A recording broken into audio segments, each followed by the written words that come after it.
This is a full guide to the 3-point system to get your work, training, and habits done on your very worst days. This system revolves around the simple idea of emotionally attaching yourself from your tasks and just going through the motions of doing them. The reason being that on your worst days, your tasks don't seem enjoyable whatsoever. But if you remove the necessity to get emotionally wrapped up in them, you'll remove the chance that you skip them because you don't feel well, and you'll be able to sit and accomplish them with little struggle. Don't try to be high-performing or ingenuitive or motivated today. There are plenty of other days in the future for that. Simply sit and go through the motions. Before we get into the rest of the video, my name is Noah. I hate seeing the usual top 7 ways content on YouTube. I see too much of it all the time. So I've created this channel to give you in-depth content, giving you the very specific tactics that you need to level up your health and charisma and to enrich your lifestyle. Go subscribe and turn on the notifications to never miss one of my videos and to get more content like this sent to your For You page. Back to the video. The first point is to have a rigid schedule already in place. On your worst days, it's very easy to lose track of the point of all this and let your mind wander. But if you have a daily routine and a rigid schedule of habits set up, your mind can't wander because it knows exactly where it's going and what it should be doing. You can emotionally detach from the day's tasks when you have this rigid schedule, because now it's just about going through the motions until all of the day's tasks are completed. Here's an actionable step for this point.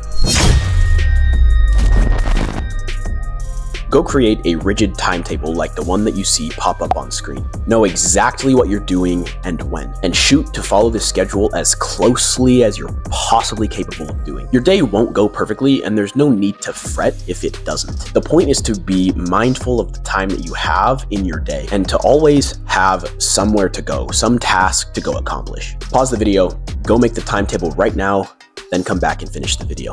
The second point is know your why.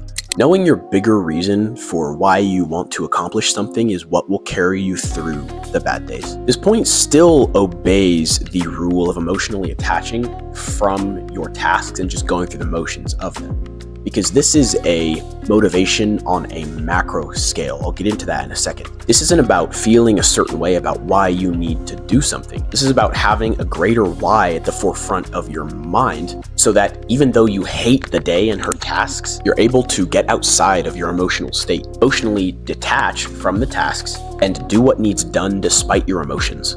You need to realize your greater why. There's a lot of people on social media who will preach the discipline over motivation philosophy. This philosophy is fantastic on the micro scale, but it will ruin your life if you're practicing it on the macro scale. If you're trying to start a copywriting agency, but if you're just not interested at all in copywriting, like I was, and yet you continue working on the copywriting agency because you need to be disciplined and live disciplined, because discipline over motivation, guys, you will hate your life. You're living to do something that you don't want to do. You're trying to be disciplined on a macro scale. But if you found that your true purpose in life is to be a great novelist, and you start pursuing this purpose, and one day you feel particularly unmotivated to go and write, but you go and do it anyways, then you have practiced discipline on a micro scale. On the macro scale, you found your greater life's purpose, something truly worthy to live for. On the macro scale, you are motivated by a higher purpose, and that's why on the micro scale, you can discipline yourself to complete your tasks related to your greater purpose. You need to have motivation on the macro scale to be living a life, to be pursuing a life that you really want to live, and discipline on the micro scale so that you can see to it that you actually achieve being able to live that life. Coming up with this greater why is so crucial, because let's say that there's a 10-foot wall and I tell you to go jump over it. If there's nothing on the other side of the wall and I'm just telling you, you need to get over this wall, you go and you try a few times. You run up, you grab to the top, but you fall down. You kind of hurt your hand on the way down, right? You go again, you fail. You go again, you fail. And you're just attempting this just for discipline's sake, just for doing something that's hard. You're going to give up very, very quickly because there's no greater why for getting over. It's just, guys, I got to be disciplined. You're going to break. But let's say that I take and I place your dream girl on the other side of the wall. Take a second and close your eyes and imagine this woman. Imagine her entire appearance. Imagine what she laughs like, what she sounds like when she speaks. Imagine your dream girl, and I place her on the other side of this wall. Now I tell you to jump over the wall. Now you know your greater purpose. You go and you try and you fail. You go and you try, you fail. You go, you try, you jump up, you fail again, but then you try and you succeed. And the reason you succeeded is because you had motivation on a macro scale. You had to discipline yourself on the micro scale to actually do the work to get over the wall. But you knew that on the greater scale of things, you were going to get your future goal if you got over the wall. So you had your macro motivation. The action step for this point is the following. Go create 50 reasons why you want to accomplish one of your life goals, like the one you see pop up on screen. Maybe that's getting in shape, or finishing high school with a certain grade, or getting to 10K a month revenue. Just choose one of your big goals and force yourself to come up with 50 good reasons for why you want to accomplish this thing. You have to create your motivation on a macro scale so that you can discipline yourself on the micro scale. I know many of my bad days have been driven by the desire to make my bloodline proud and to not let them down. Maybe that sounds kind of cringe to you, but that's a massive motivator for me. If this motivation on the macro scale hadn't been there, I would have folded like that on my bad days.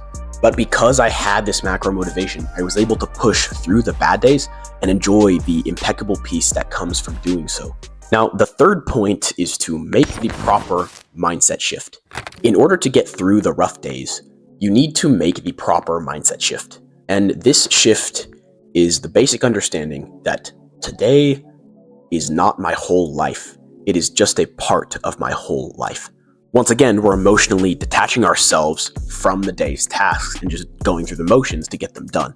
It's extremely easy to get bogged down in the negativity of the bad days and to believe that everything is crumbling down around you, that your whole life is a wreck and that it always will be. This is the crippling power emotions can have over us. The negative ones are especially potent. Think about somebody that just broke up with their girlfriend. They're going to tell you that their life is over, they'll never find someone else, that girl was the only one. You on the outside can obviously see that that's not true, but they can't see that. The negativity has overwhelmed them and they can't see past that. They think that their whole life was bad, their whole life ahead is bad, and their whole life now is bad. Thus the power of negative emotions. The way that I found to override this negative mindset and to get through the hard days is to realize that today is just today. And the only reason you feel bad is because of today. Nothing yesterday is bad, or the time you had before that, and things will get better in the future. The action step for this point is the following. Make a sticky note on your phone, like the one you see on screen, reminding yourself of this mindset. This will make it easily accessible to you on your worst days, so you can bring it to mind and practice it. Yes, it's going to take practice to start to truly believe this mindset, but it's very worthwhile to do so. If you do all the action steps that I've given you here, and you put worthy effort forward to practice what you've learned in this video, you won't get rid of your bad days, but you will be able to get through them without lapsing into self-destructive behaviors. Let me know what you thought of this video in the comments. Shut out the noise, do the work.